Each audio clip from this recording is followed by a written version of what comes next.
I have lived this life where I got depressed about 22 years old. Basically, I lost all my stuff, all my hobbies. So all the color went out of my life. I got addicted to a substance back in the 90s, and it just overthrew me. And everything, all my hobbies went away because, you sold your stuff, You can't be a rock star with no guitar, you know what I mean? So now it's in the future, a few decades later, and I sobered up and I started to acquire hobbies again. And I can tell you that I went from a life of all the color going out of it and my life going gray and dull and meaningless to a time of doing my best, beginning to pick up hobbies again. For a long time, I just didn't have any hobbies. And I felt stagnant, like I was dead. And especially when I started painting, it's funny that I say all the color went out of my life, because when I began to paint again, the color came back into my life, literally. But then you're overwhelmed sometimes when you're a dreamer and you've got ideas in your head and you begin several different hobbies. I'd like to blame YouTube for me picking up some of these hobbies. Monkey see, monkey do, I guess. You just see people doing stuff and it looks interesting, and you've thought about doing it before, so then you actually try to do it because you see other people doing it and it looks like it's easy. It looks like it is possible for me to do that. So you start buying stuff, and I can look around my house and think, Gaspar Dolinar, I bought that book. Timothy Ward, Clark Kegley, Ali Abdaal, I bought that. Oh, Roberto Blake, yeah, I bought that too. And you can consume content and then actually look around your house after a few years and see how that content influenced your purchases. I think that's interesting, how YouTube has brought back a lot of hobbies into my life. It's also cost me a little bit of money in buying the equipment, because when you're watching YouTube and you see somebody do something, well, then you see another painting and you're like, oh, I gotta have that too. So then you go back out to Michael's art store, and so you're stuck in this loop of buying stuff and watching content, but not creating stuff, because you see something neat, you're looking for ideas, and then you see something neat or new, and you're like, well, I'm going to do that too, that's cool. And so you go out and buy that. The point of this video isn't about anything I've talked about so far. It's about being overwhelmed with the hobbies. There's just too many of them.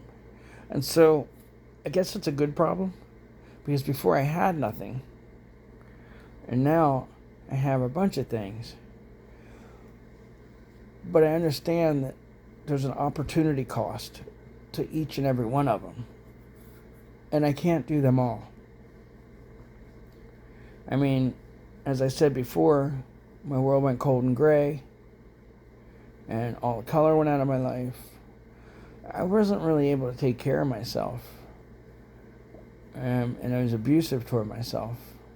It was like I resented myself for the way I was. I didn't like me. And so therefore I treated myself really badly, worse than I treat any other person. I talked to myself really bad, worse than I don't do that to people.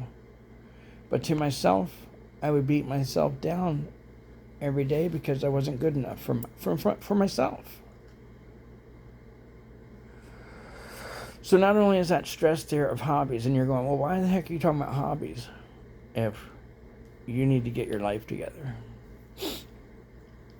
It didn't make living any fun without the hobbies. Like I've said it to people, if I can't do some of these things, then there's no reason for me to be here. I have to create. But I've got this shift in my mindset occurring where my life is a creation. And yeah, some of the things I got to do I haven't done before in order to get my life together since I was negligent and addicted. There's stress that comes from several things. There's things, and this is what people keep telling you when they're telling you to grow up when you're going through this. Because you get out of school, you don't learn anything else, and you start abusing yourself. Well, there's a stress that comes from not doing the things that we should have done, and also learning those things that we should have already learned. Because now there's a bunch of things that we need to learn, and it's like a mountain. All the things we need to learn are just piled up at the bottom, little balls of trash. And it's hard to figure out which one to pick up first and which one to throw away or to fix. So there's an overwhelm right there too.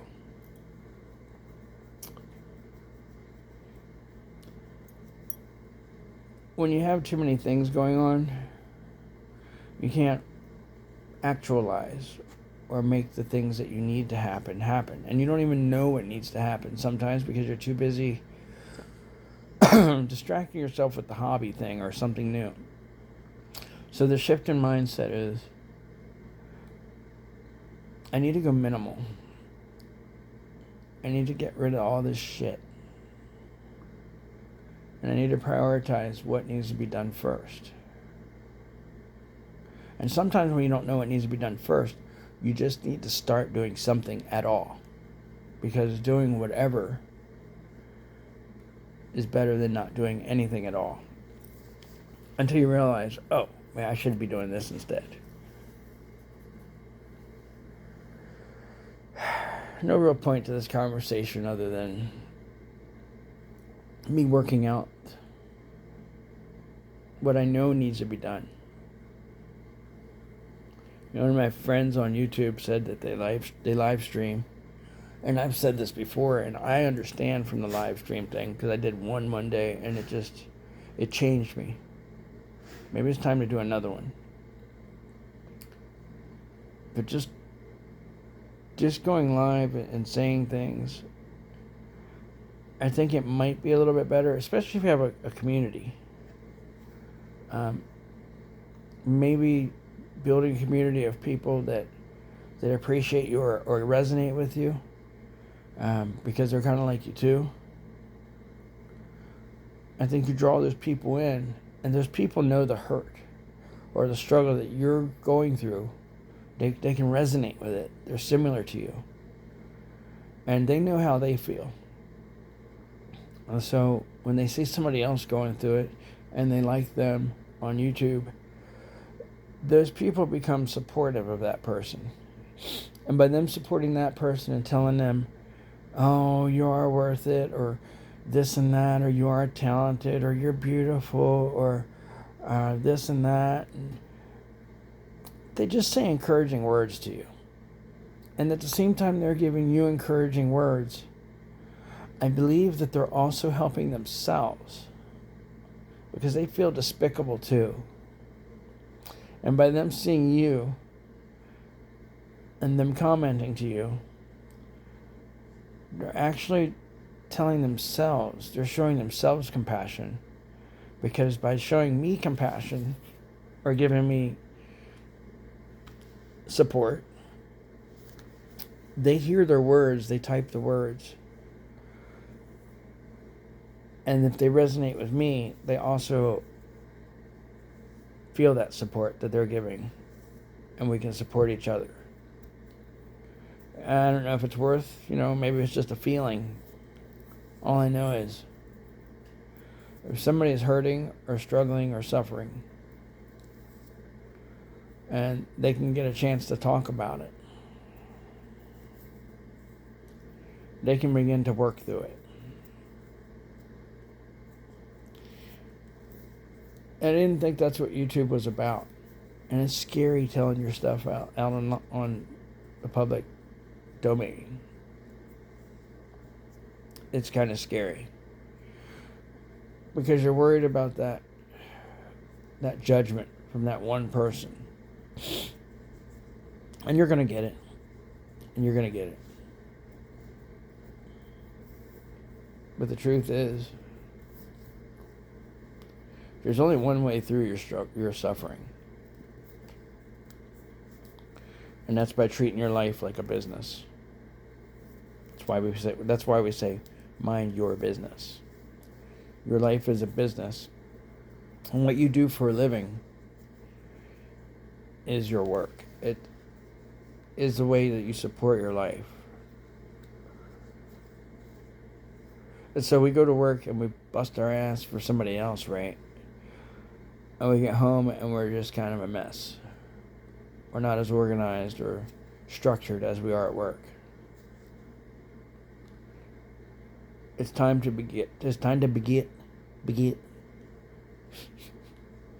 time to get organized. It's time to get busy.